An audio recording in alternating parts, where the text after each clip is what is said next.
Luciana Chauí, eu sou professora de psicanálise e hoje eu vou dar uma aula sobre o que pode a psicanálise nas questões de gênero.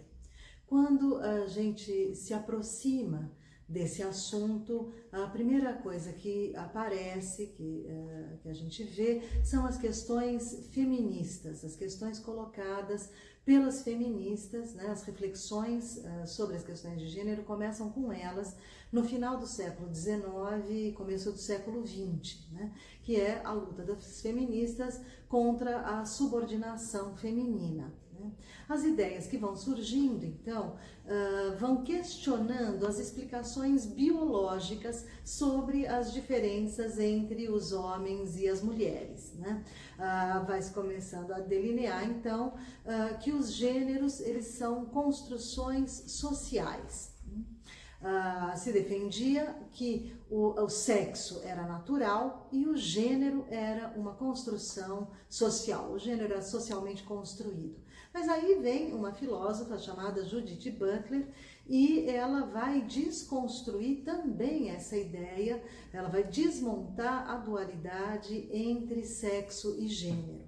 Ela defende a ideia de que tanto o sexo quanto o gênero são culturais, eles são construções culturais, eles não são naturais, né? Então, as questões de gênero vão trazer à baila reflexões sobre a biologia e a anatomia humana e também sobre as questões da hetero e da homossexualidades, além de questionar também o que é o masculino e o que é o feminino. Ou seja, se o mundo pode ser dividido em todos esses binarismos, né? Quando a gente pensa, então, na psicanálise, em relação às questões da sexualidade e às questões de gênero, a gente vai lá para o Freud, o pai da psicanálise, que vai apresentar uma visão sistemática da sexualidade em 1905, com um trabalho que se chama Os 3 Ensaios sobre a Sexualidade. Ali ele vai apresentar, vai ser um caminho, na verdade um caminho sem volta para a gente pensar a sexualidade. Ele vai apresentar a ideia de que todos os seres humanos, todos nós, nascemos com uma disposição bissexual. E a gente vai formando uma identidade sexual a partir de um complexo desenvolvimento psicossexual. Não é uma coisa simples e muito menos uma coisa natural. É um processo singular de cada um, ou seja, natural no sentido de não é pré-determinado, né? A gente não nasce e vira alguma coisa que já está pré-determinada para nós, né? Nós vamos nos construindo a nossa identidade.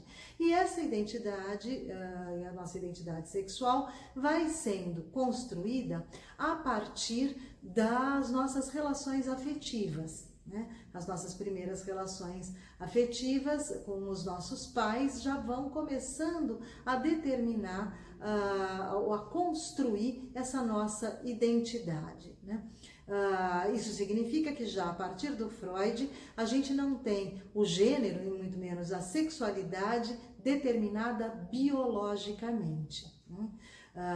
Então, para o Freud, né, a visão da sexualidade que surge com ele é totalmente original, né? Então, ela vai contra as ideias que existiam até a sua época, né? Então, o que a gente tem é que a identidade sexual, ela é construída por meio de um processo que é, acima de tudo, um processo psíquico, né? E como ele é um processo psíquico que parte das nossas relações afetivas, né?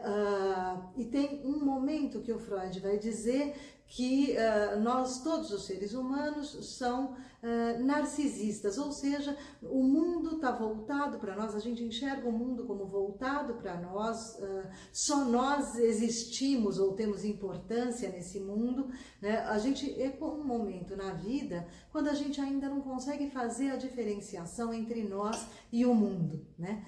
Tudo que é do mundo está relacionado à nossa pessoa. E são os nossos pais, então, que vão nos espelhando, a gente vai se enxergando a partir do olhar dos nossos pais. Então, eles vão dizendo para a gente, nesse momento, qual é o nosso valor, o que nós somos, ou o que nós deveríamos ser. E a partir disso que a gente vai se construindo. Por que isso é importante a gente pensar? Porque se a gente vai construindo a nossa identidade sexual a partir de uma visão, né, de um espelhamento que a gente tem dos olhos dos nossos pais, esses nossos pais também estão influenciados e impregnados pela cultura. Então nós vamos nos formando a nossa identidade sexual a partir da cultura na qual nós estamos inseridos. Né? Então, de novo, a gente tem essa ideia de que a identidade sexual ela é uma construção, além de psíquica, uma construção cultural e social.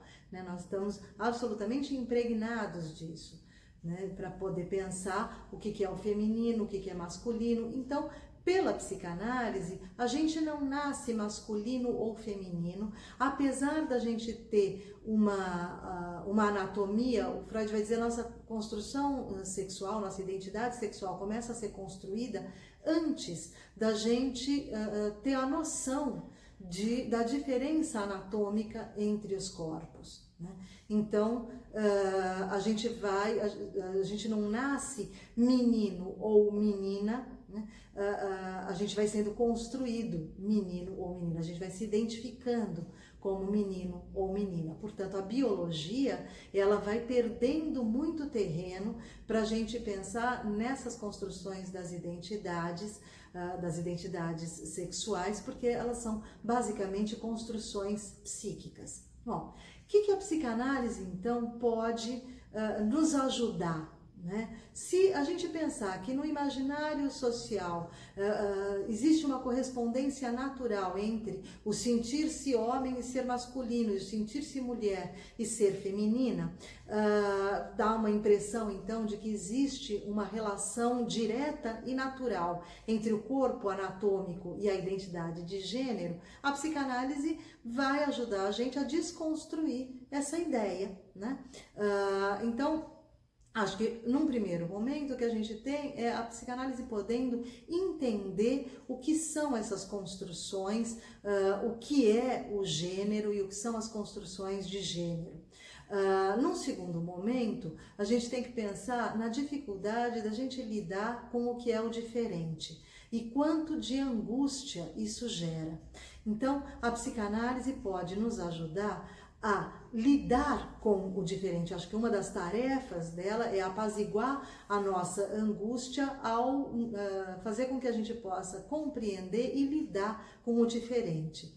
Lidar com o diferente em nós, né? Quando nós nos percebemos diferentes, e nós somos sempre diferentes uns dos outros, porque a nossa construção que é uma construção da nossa história, a nossa construção de identidade, ela é a partir das nossas relações afetivas, ou seja, das relações afetivas de cada um, portanto, a história de cada um é diferente da do outro.